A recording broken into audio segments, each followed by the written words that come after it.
11 December 2003 আখাউড়ার অস্থায়ী army camp থেকে একটি জিপ বের হয় এবং প্রায় ঘণ্টাখানেক সেই জিপটি চলার পরে যে থামে মিরেশানি বাজারে। সেই জায়গায় পূর্ব থেকে অবস্থান করছিলেন স্থানীয় থানার পুলিশ অফিসারগণ। তারা প্রত্যেকেই ছিলেন সিভিল ড্রেসে। তারা এইখানে উপস্থিত হয়েছেন একটি অপারেশনের জন্য। যৌথ বাহিনীর আন্ডারে চলা প্যারামিটারের মধ্যে যত ধরনের অপারেশন ছিল সেদিন ছিল একটি। এই অপারেশনের মূল টার্গেট ছিল মজিদ মিয়া, যাকে মজিদ্দা নামে জানত লোকজন। তার নামে একাধিক মামলা আছে। সে একজন ড্রাগ এডিক্টেড এবং সে ড্রাগ সাপ্লায়ার। সে একজন ডাকাত এবং একাধিক অপহরণের সঙ্গে জড়িত আছে। সে ইনফরমেশন ছিল মুন্নি হোস্টেলে কোনো একজন মহিলাকে নিয়ে একটি ঘরে আমোদ ফুর্তি করছে। যৌথ বাহিনীর সদস্যরা প্রত্যেকেই সিভিল ড্রেসে ছিলেন, শুধুমাত্র জিপে থাকা আর্মি সদস্যগণ বাদে। চারপাশে ধীরে ধীরে ছড়িয়ে পড়লেন তারা।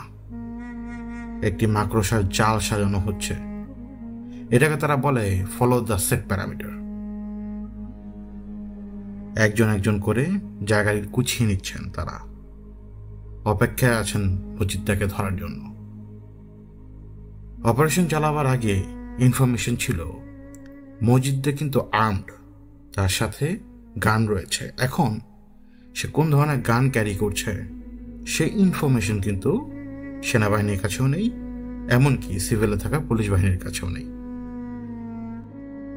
সিভিলে থাকা দরুন কোনো রকমের প্রোটেকশন কোনো বাহিনী ব্যবহার করতে পারছিল না, এবং আর্মি যদি বের হয়ে আসে তাহলে মজিদ্দা টের পেয়ে যাবে। ইতিমধ্যেই পুরো দেশে যৌথ অভিযানের কারণে এই ধরনের সন্ত্রাসীরা প্রচণ্ড তথ্যস্থ হয়েছিল যে কখন তাদের ঘাড় এসে দাবচ দিয়ে ধরে আর্মি। এই জন্যই অপরাধীরা বিভিন্ন জায়গায় লুকিয়েছিল এবং অপারেশনের কারণে তারা গা ঢাকা দেওয়াতে তাদের পেছনে লোক লাগিয়ে তাদেরকে খুঁজে বের করতে সময় লাগছিল। তৎকালীন সরকার হুকুম দিয়েছিল যেই কোনো মূল্যে এই জুডিশিয়াল কিলিং বা যেই কোনোভাবে হোক এই অপরাধকে দমন করতে হবে, সন্ত্রাসীদের দমন করতে হবে। এই ধুরন্ধর মজিদ মিয়া কোনোভাবে টের পেয়ে যান পুলিশ বাহিনী এই হোস্টেলের আশপাশে অবস্থান নিয়েছেন, এবং মজিদ মিয়া জানতেন পুলিশ যদি এসেছে, যেহেতু পুলিশ এসেছে, তাহলে তাকে আজ এনকাউন্টার করে দেবে। নিজের সাথে থাকা দুটি পিস্তল, হ্যান্ডমেড পিস্তল এবং একটি গ্রেনেড নিজের লুঙ্গির কাছাতে বেঁধে নেয় সে। এরপর সে হোস্টেলের ছাদে ওঠে, চারপাশে নজর দিয়ে দেখার চেষ্টা করে, কিন্তু সে সিভিল ড্রেসে কোনো পুলিশ অফিসারকে চিনতে পারবে না অতি স্বাভাবিকভাবেই। ওই হোস্টেলের ছাদ থেকে পাইপ বেয়ে বেয়ে জীবন ঝুঁকি নিয়ে মজিদ মিয়া সে হোস্টেল থেকে পালিয়ে যাবার চেষ্টা করেন।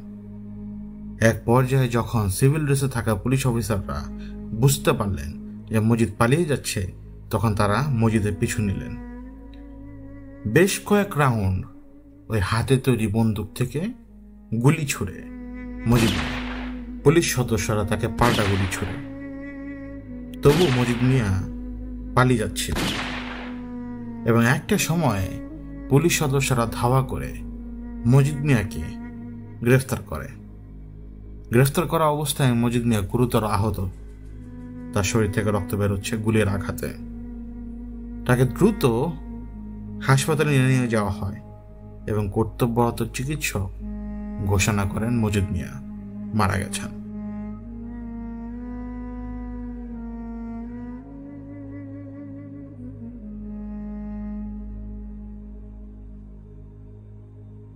রাত 1:48, 28 সেপ্টেম্বর 2008। অ্যাডভোকেট আরিফ মোহাম্মদ খান নিজের বাসভবনে নিজ বিছানায় ঘুমিয়েছিলেন। একটা অদ্ভুত স্বপ্ন দেখে তার ঘুম ভাঙে। তিনি বিছানা থেকে উঠে বসেন। তিনি ঘামছিলেন। তিনি তার বিছানার পাশে রাখা টেবিল থেকে এক গ্লাস পানি নিয়ে 2 চুমুক পানি খেলেন। আবারও তিনি শোয়ার চেষ্টা করলেন, কিন্তু ঘুম আসছিল না বিধায় তিনি উঠে বসেন এবং বিছানা ছেড়ে নিচে নামেন। তিনি বারান্দায় যেয়ে ঘুমন্ত শহরকে দেখছিলেন। এই শহর যে দিনের বেলা জাগ্রত, সব সময় শব্দে পুলকিত, সেই শহর এখন ঘুমন্ত। চারপাশ নিস্তব্ধ। দূর দূরান্ত থেকে হয়তো কুকুরের ডাক ভেসে আসছে বা কখনো গাড়ির হর্ন, কিন্তু তারপরও পুরো শহর নিস্তব্ধ। হঠাৎ হাত থেকে গ্লাস পড়ে গিয়ে গ্লাস ফেটে যাবার যে শব্দ হয়, এই শব্দটা কানে এলো তার। এত রাতে গ্লাস ফেলল কে? তিনি দেখলেন তার স্ত্রী তখনও ঘুমাচ্ছেন এবং তার কাজের বুয়াও সেই শব্দে জেগে ওঠেনি। কোনো কিছু না ভেবে ডাইনিং টেবিলের দিকে এগিয়ে যান আরিফ মোহাম্মদ খান। তিনি ডাইনিং টেবিলের কাছে যাবার পর তিনি দেখতে পান একটা ব্যক্তি, সে পানি পানি করছে। সে বলছে, পানি পানি স্যার, আমারে পানি দেন, অনেক পিপাসা স্যার, অনেক পিপাসা। আরিফ মোহাম্মদ খান তখন তার ড্রাইভারের নাম উচ্চারণ করে বলেন, এই সবুজ, কি হয়েছে তোমার? আর তুমি এখন এইখানে কেন? তোমার তো নিচের ঘরে থাকার কথা। উত্তর ভেসে এলো, স্যার পানি দেন, পানি স্যার, পানি দেন। হ্যাঁ সবুজ, কি হয়েছে তোমার? প্রশ্ন করলেন আরিফ মোহাম্মদ খান। এই ঘুটঘুটে অন্ধকার এবং দূর দূরান্ত থেকে আসা আলোর ঝলকানিতে তিনি নিচে ফ্লোরে যাকে পড়ে থাকতে দেখছেন, তার সাথে সবুজের দেহের কোনো অংশ মিলে না। এখানে যে ব্যক্তিকে তিনি নিচে পড়ে থাকতে দেখছেন, সে আকারণ একটা বেটে খাটো। সবুজ তো 6 ফুট উচ্চ লম্বা, শ্যামলা গরম হলেও শরীরটা সুঠাম। তাহলে এই কে যে এখন তার ঘরে ঢুকেছে? চোর নাকি? আরিফ মোহাম্মদ খান রেগে কোনো কিছু হাতে নিয়ে এগিয়ে যাওয়ার চেষ্টা করছিলেন। ঠিক সেই সময় ফ্লোরে পড়ে থাকা ব্যক্তি তার দিকে ঘুরে তাকায়। আরিফ মোহাম্মদ খান দেখতে পান ফ্লোরে যে ব্যক্তি পড়ে আছেন, তার শরীরে বিভিন্ন জায়গা থেকে রক্ত বেরিয়ে আসছে এবং তার মুখ দিয়ে গড়িয়ে গড়িয়ে রক্ত পড়ছে। ওই অবস্থায়ও সেই ব্যক্তি আরিফ মোহাম্মদ খানকে উদ্দেশ্য করে বলল, স্যার স্যার পানি দেন স্যার, স্যার একটু পানি দেন, স্যার একটু পানি দেন।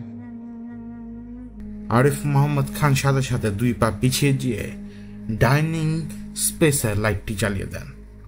বিশাল বড় ঝাড়বাতি লাগানো ডাইনিং স্পেসে সেই বাতি যখন আলোকিত হয়ে ওঠে, সেই আলো চারপাশে ছড়িয়ে পড়ে।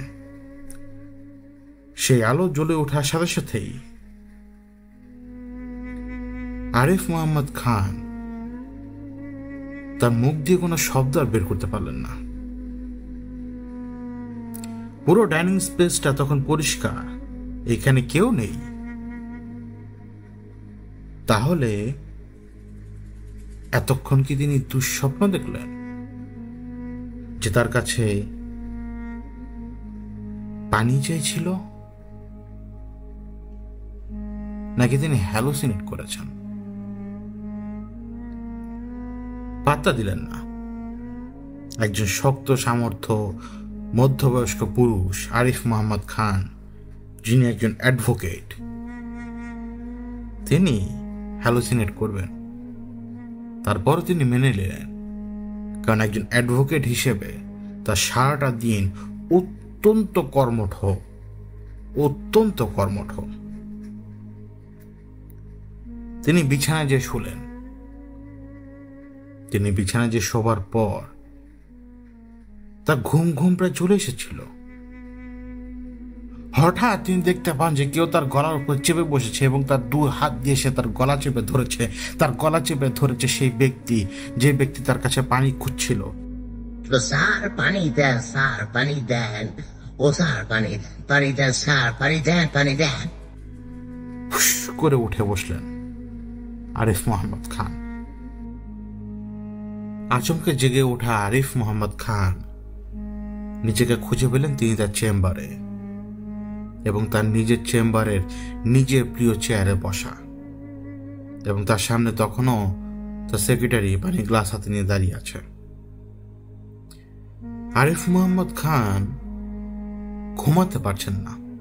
ইদানিং কিছুদিন রাতের বেলা তার ঘুম হয় না, যার কারণে কখনো বসা অবস্থায়, কখনো এজলাসে থাকা অবস্থায়, কখনো ক্লায়েন্টের সাথে মিটিংয়ে থাকা অবস্থায় তিনি ঘুমিয়ে যেতেন। আরিফ মোহাম্মদ খান এটাই ভাবলেন, ঘুমাতে পারছিলাম না বিধায় আমার ব্রেনটি পুরোপুরি গরম হয়ে আছে, পুরোপুরি হাইপার অ্যাক্টিভ। আরিফ মোহাম্মদ খান তার সেক্রেটারির হাত থেকে গ্লাস নিয়ে পানিতে 2 চুমুক রেখে গ্লাসটা টেবিলের উপর রাখলেন।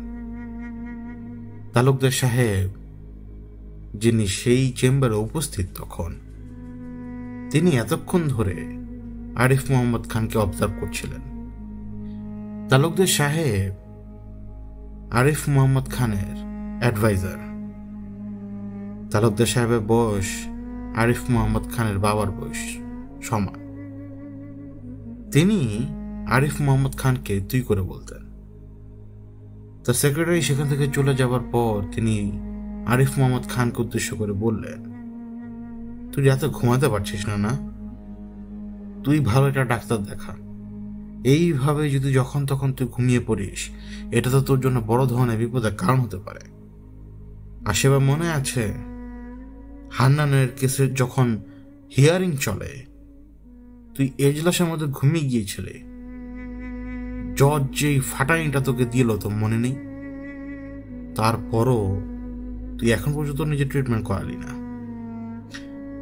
আরিফ মোহাম্মদ খান চুপচাপ কথা শুনছিলেন এবং একটা কেস ফাইল পড়ছিলেন। তখন আরিফ মোহাম্মদ খান ওই কেস ফাইলটার কথা তালুকদার সাহেবকে বললেন। তালুকদার সাহেব বললেন, দেখ, আমি তোর সাথে এখন কেস নিয়ে কোনো কথা বলছি না, আমি বলছি তুই ডাক্তার দেখাবি কবে বল। আরিফ মোহাম্মদ খান বলল, আচ্ছা দেখাবো চাচা, তুমি এত হাইপার হও না। আচ্ছা এখন বলো, এই মামলাটা কি করা যায়? তালুকদার সাহেব বললেন, তোর মামলাটা তো অনেক বড় ঘিঞ্জি, ভালো করে দেখ।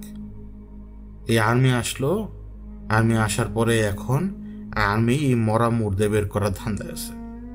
যদি মরা মুর্দা বের করার ধান্দায় না থাকতো, তাহলে এই পুরান জিনিস, এই পুরান ক্যাচাল কেন মাটি করে বের করবে এখন?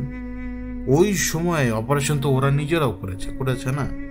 ওরাও তো পুলিশের সাথে মিলেমিশে অপারেশন করেছে। তাহলে আজকে এখন এই পুলিশের লোকগুলা কেন ফাঁসবে শুধু?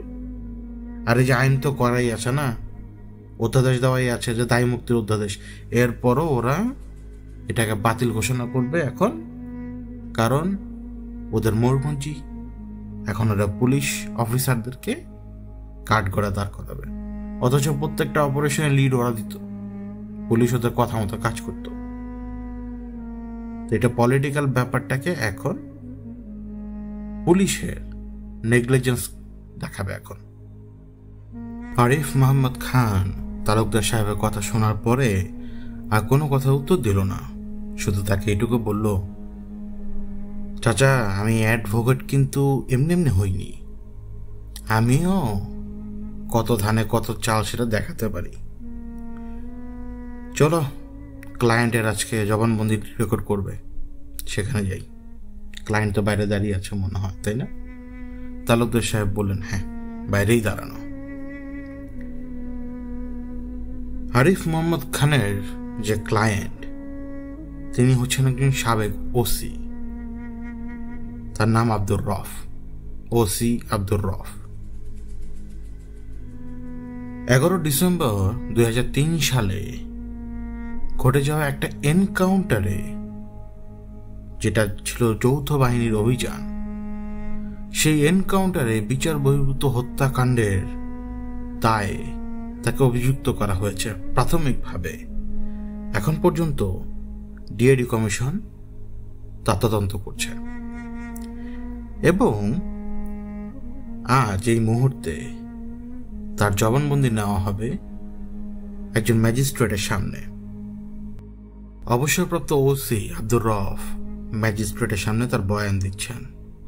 আব্দুর রফ বলছেন, ওই দিন রাত 9:30, 10 তারিখ ডিসেম্বর মাস, আমাকে আখাউড়ার অস্থায়ী ক্যাম্প থেকে, মানে আর্মির অস্থায়ী ক্যাম্প থেকে কর্নেল অফ ওয়্যারলেস একটা মেসেজ পাঠান। ওয়্যারলেসের মেসেজে তিনি জানান যে মিরাশানি বাজারে মজিদ মিয়া ওরফে মজিদ্দা এই মুহূর্তে অবস্থান করছে, ওকে সকালবেলায় অ্যারেস্ট করতে হবে বাই এনি মিনস নেসেসারি। তখন আমি কর্নেলকে জানালাম, মজিদ্দা কিন্তু খুবই খুবই ডেঞ্জারাস ক্রিমিনাল, ও সবসময় নিজের সাথে আর্মস ক্যারি করে, কোনো সময় দেখা গেছে শটগানও ক্যারি করে। এখন মিরাশানি বাজারে কোন জায়গায় আছে, আগে সেই জায়গাটার খোঁজ নিতে হবে, ওর কাছে কি পরিমাণ আর্মস আছে বা ওর সাথে সহযোগী আছে কিনা, সব ধরনের খোঁজ খবর নিয়ে তারপর অপারেশন পরিচালনা করার জন্য আমি কর্নেলকে অনুরোধ করি। কর্নেল আমাকে সোজা ইনস্ট্রাকশন দেন, মিরাশানি বাজারে যাব, হোস্টেল থেকে মজিদটাকে উঠিয়ে নিয়ে কিছু দূর যাবার পরে তাকে গাড়ি থেকে নেমিয়ে তাকে সরাসরি প্রথমে পায়ে গুলি করব, এরপরে পেটের ডান দিকে গুলি করব। মজিদ মারা যাবার পর একজন কনস্টেবলের উরুতে গুলি মারার নির্দেশ ছিল কর্নেলের কাছ থেকে, যাতে এটাকে দেখানো যেতে পারে এইভাবে এনকাউন্টারের ঘটনা ঘটেছে, মজিদটা গুলি ছুড়েছিল এবং পাল্টা গুলিতে আমাদেরও একজন আহত হয় এবং মজিদটাও নিহত হয়। আমি কনভিন্স হতে পারিনি কর্নেলের কথায়। তারা তো আর্মি পার্সন, জানেন, তারা খুবই অ্যাগ্রেসিভ থাকে, তাদের কথার উপরে তারা টিকে থাকে। আমি হচ্ছে একজন পুলিশ অফিসার, আমার আর কি করার ছিল? আমার ঊর্ধ্বতন কর্মকর্তার সাথে যোগাযোগ করার চেষ্টা করলাম। ঊর্ধ্বতন কর্মকর্তা বলেন, কর্নেল যা বলে তাই করো, তোমার জন্য ভালো, পরে মেডেল পাবা, প্রমোশনও হবে তোমার। 11 ডিসেম্বর সকালবেলা ওয়্যারলেসে আমাকে বলে দেওয়া হলো আমি যাতে সিভিলে মিরাশানি বাজারে অবস্থান করি। মুন্নি হোস্টেল, না জানি মুন্না হোস্টেল, কিছু একটা নাম ছিল, ওই হোস্টেলে বান্ধবী নিয়ে মসজিদটা তখন অবস্থান করছিল। আমি আমার ফোর্স কয়েকজন সাথে নিলাম, সাথে নিয়ে আমি ওই মুন্নি হোস্টেল, না জানি মুন্না হোস্টেল, এই মুহূর্তে আমার নাম মনে পড়ছে না, ওই হোস্টেলে আশপাশে অবস্থান নিলাম। দুপুরের আগে দিয়ে আর্মির গাড়িটা আসলো, কর্নেল ছিলেন সেই গাড়িতে। কর্নেল আমাকে বলে দিলেন যে এই হোস্টেলে সে অবস্থান করছে এবং তাকে এই হোস্টেল থেকে যাতে আমরা অ্যারেস্ট করি। কিন্তু আমরা এটার বিরুদ্ধে কথা বললাম, কারণ আগেই বলেছি যে মজিদদের কিন্তু খুবই খুবই ডেঞ্জারাস একটা ক্রিমিনাল, সে সবসময় কিন্তু আর্মস ক্যারি করে। এখন আমাদের যদি কারোর উপরে সেটা বন্দুক তাক করে একটা গুলি মেরে দেয়, আমাদের তো সে অফিসার শহীদ হয়ে যাবে সেই জায়গাতেই। কখনো কোনো অপারেশন কি রেকি না করে, ভালো মতো ইনফরমেশন না করে কখনো কি পরিচালনা করা হয়? আমি এখনো বুঝে উঠতে পারিনি কর্নেল কেন এত বেশি প্রেশারাইজ করছিলেন সেদিন আমাকে, যে যত দ্রুত সম্ভব মসজিদদার কেসকে খতম করতে হবে। কিন্তু আমি চাইলেও আমার ফোর্সকে আমি ঝুঁকির মধ্যে ফেলতে পারি না। আমি তবুও রেকি করতে পাঠালাম, পাশের ভবনে পাঠালাম একটা ছেলেকে, মাত্রই জয়েন করেছে ওই ছেলেটা, এবং একজন এসআইকে ওই হোস্টেলের ম্যানেজারের কাছে পাঠালাম, যাতে হোক সে মেসিয়ার হোক সে মেথড, যে কোনো এক রূপে মসজিদদার কামরায় যাতে ওই ম্যানেজার আমার ওই এসআইকে যাতে ঢুকিয়ে দিতে পারে, অন্তত রেকি করার জন্য। কারণ ধরে নেওয়া যাক যে মজিদ আর্মস ক্যারি করছে, এখন আর্মস সে ওই হোস্টেলে কোথায় লুকিয়ে রাখবে? স্বাভাবিকভাবে তো সে জাজিম বা তোষকের নিচে লুকিয়ে রাখবে, অথবা বিছানার নিচে। যদি ঝাড়ু দিতে যায় তাহলে সে দেখে ফেলবে যে বিছানার নিচে যদি কোনো কিছু থাকে।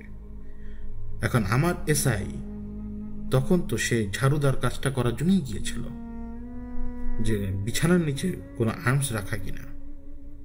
এসআই ওই ঘর ঝাড়ু দিয়ে যখন বের হয়, এসআই এসে আমাকে জানায় আর্মস যা আছে সবগুলো হাতে তৈরি, কারণ এগুলো ছিল সব বিছানার তোষকের নিচে। কোনো আর্মস বা বড় ধরনের কোনো হাতিয়ার মসজিদদার কাছে ছিল না। তারপরও আমরা শিওর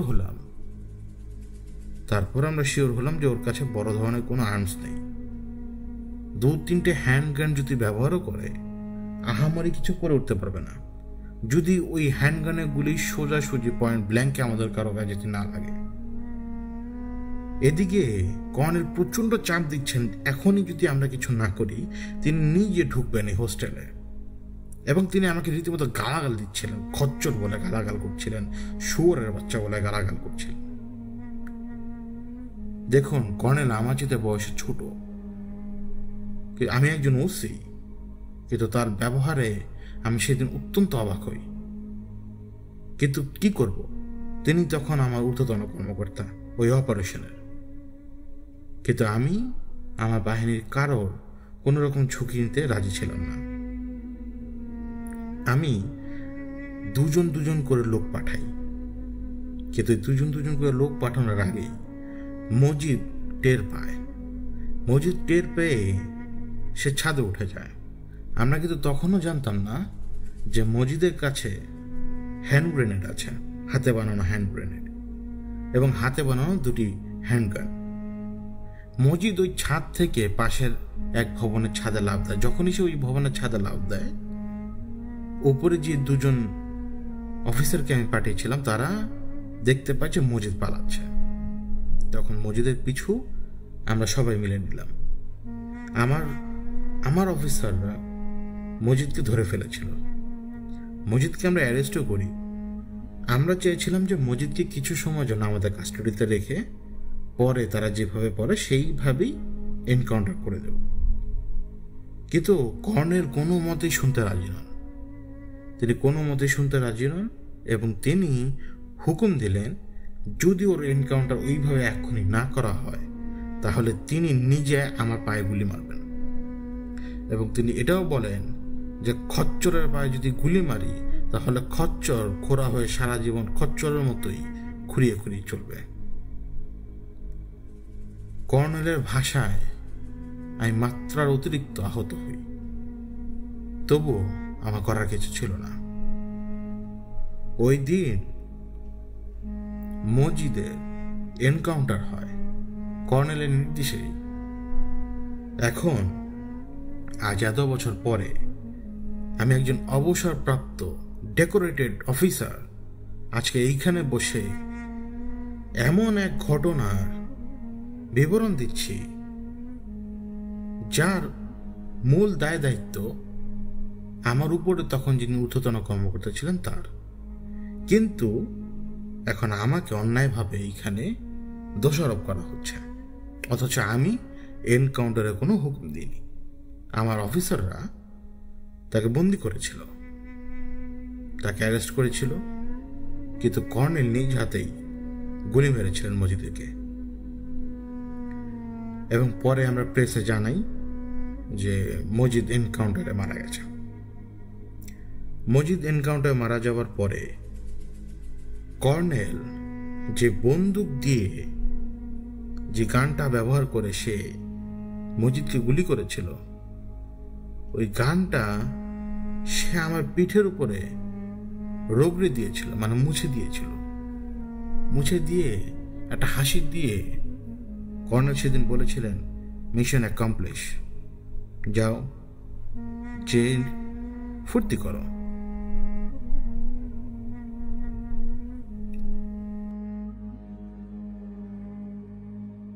অবসরপ্রাপ্ত ওসি আব্দুর রফের জবানবন্দি সেদিন এইটুকু ছিল।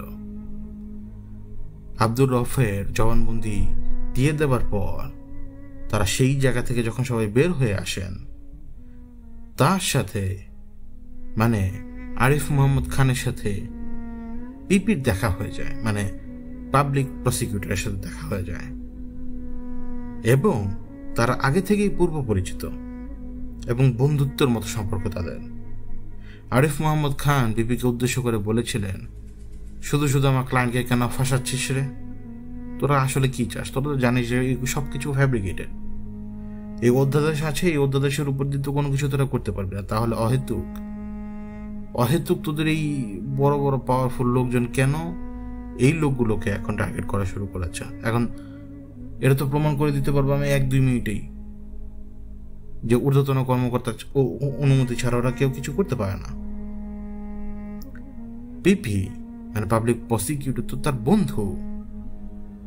সে আরিফ মোহাম্মদ খানকে বলল, দেখ দোস্ত, তোকে অফ নোট একটা কথা বলি, বাইরের দেশ থেকে অনেক চাপ আছে, কিছু ইন্টারনাল ব্যাপার স্যাপার আছে।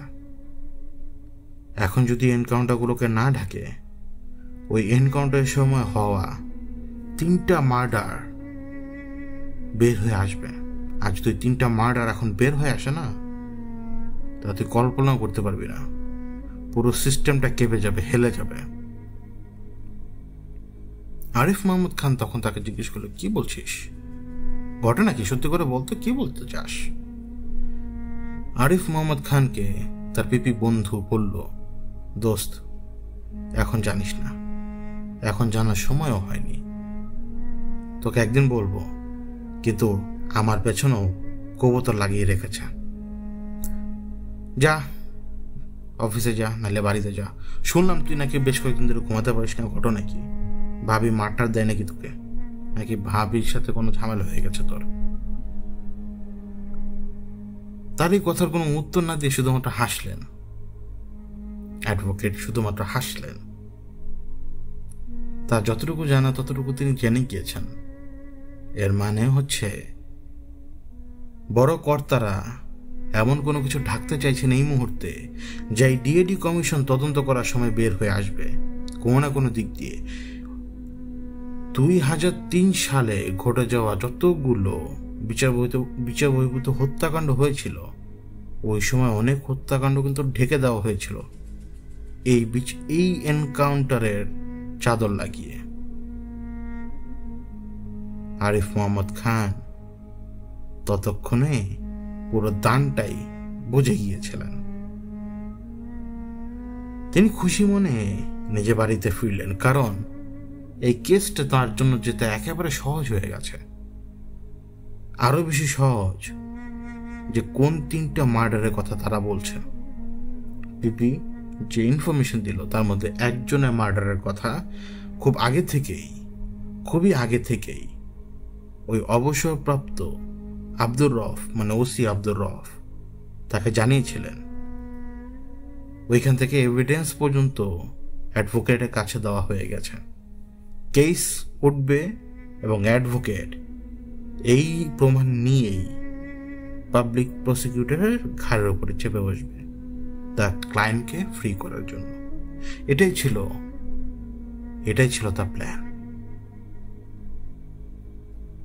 তিনি বাড়িতে গেলেন। ঘড়িতে রাত 12টা বেজে 6-7 মিনিট। ঘুমানোর চেষ্টা করছেন আরিফ মোহাম্মদ খান। তিনি ঘুমানোর চেষ্টা করছেন, যে ঘুম তার জীবন থেকে প্রায় বিদায় নিয়েছে। তিনি ঘুমাতে পারেন না, তার কেমন যেন লাগে, সব সময় তার মধ্যে একটা অস্থিরতা কাজ করে। যেতে এইভাবে কতদিন, এবং না ঘুমিয়ে থাকার কারণে আজও যখন সাবেক ওসি তার বয়ান রেকর্ড করাচ্ছিলেন, ওই সময় তিনি ঘুমিয়ে গিয়েছিলেন। অবশ্য এটা কেউ নোটিস করেনি। আরিফ মোহাম্মদ খান ঘুমাচ্ছেন। তিনি ঘুমের মধ্যে একটা অদ্ভুত স্বপ্ন দেখতে পান। বৃষ্টি পড়ছে টিনের চালের একটা ঘরে, বাইরে আকাশে মেঘ গুরুম গুরুম করে ডাকছে। তখন রাতের অন্ধকার, চারপাশ নির্জন, ঝিরঝিরে বৃষ্টি পড়ছে টিনের চালের উপরে। একটা ব্যক্তি সে ঘরের ভেতরে, সে কথা বলছে। স্যার, স্যার পানি দেন স্যার, স্যার পানি দেন, আমারে গুলি করে মেরে ফেলছে স্যার, আমারে পানি দেন স্যার, আমারে পানি দেন স্যার।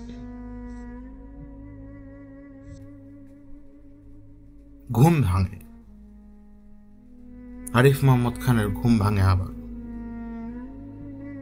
এবার যখন তার ঘুম ভাঙে, তিনি উঠে বসতেই দেখতে পান তার পায়ের কাছে একজন লোক বসা, ঠিক বিছানার পাশে ফ্লোরে। সে রক্তাক্ত, তার শরীর থেকে রক্ত বেয়ে বেয়ে পড়ছে। সে এক হাত দিয়ে তার শরীরের জখম জায়গাটা ধরে রেখে রক্তপাত বন্ধ করার চেষ্টা করছে। আরিফ মোহাম্মদ খান চিন্তা করছেন, তিনি কি আবার হ্যালুসিনেশনের শিকার নাকি? কিন্তু এবার তাকে উত্তর দিল সেই ব্যক্তি। স্যার, স্যার আপনি কিচ্ছু ভুল দেখেন না স্যার, আপনি যা দেখেন সব সত্য স্যার। এই যে দেখেন স্যার, এই যে জায়গাটা ফুটা স্যার, দেখেন এই যে দেখেন কত বড় ফুটা স্যার। গুলিটা না ঠাস করে মারলাম, মানে খারার উপরে স্যার ওই আর্মি ক্যাপ পরা আর্মি ঠাস করে একটা গুলি মেরে দিল স্যার। আমি মরে গেছি স্যার। আমি মরার আগ পর্যন্ত স্যার পানি চাইলাম স্যার, কেউ আমাদের পানি দিল না। কি অন্যায় করলাম স্যার যে একটু পানি জুটবো না মরার সময়? পুলিশও আমারে মারছে স্যার, পুলিশও আমারে মারছে। আর যদি স্যার বেড়ার মধ্যে গুলিটা না মারতো স্যার, যদি আমার এই ফ্যাডার মধ্যে গুলিটা না মারতো, পুলিশে গুলিটা ঠিকই মারতো স্যার। আগে পুলিশে কোন উল্টা জোয়া লাগতো আমারে, বাঁশ দিয়া হোক যে কোনো কিছু দিয়া হোক আগে ফিরাইতে কতক্ষণ আমারে। তারপরে স্যার রাতের বেলা বের করে যেত কোন গাঙ্গের ধারে, কোন পুষ্কনির ধারে, কোন জঙ্গলে, কই তো অস্ত্র উদ্ধার করবার লেগা সন্ত্রাসী লয়ে গেছি। এরপর স্যার কইতো কি সেইখানে আগে থেকে ওটা থাকা আমার লোকজনেরা পুলিশের উপরে হামলা করছে স্যার। ও কি ব্যথা স্যার। এরপরে কি করতো স্যার জানেন? সেই আমার পুলিশের গুলি করে মেরে স্যার। তো স্যার মায়ের গানা হাত থেকে তো বাঁচে গেছি স্যার। আর আমি ঠিক এখানে দেন এত বড় ফুটা গেছে স্যার, এখানে গুলি মেরে দিচ্ছে স্যার। স্যার আমার একটু বানিয়ে দেন স্যার, অনেক পিপাসা স্যার।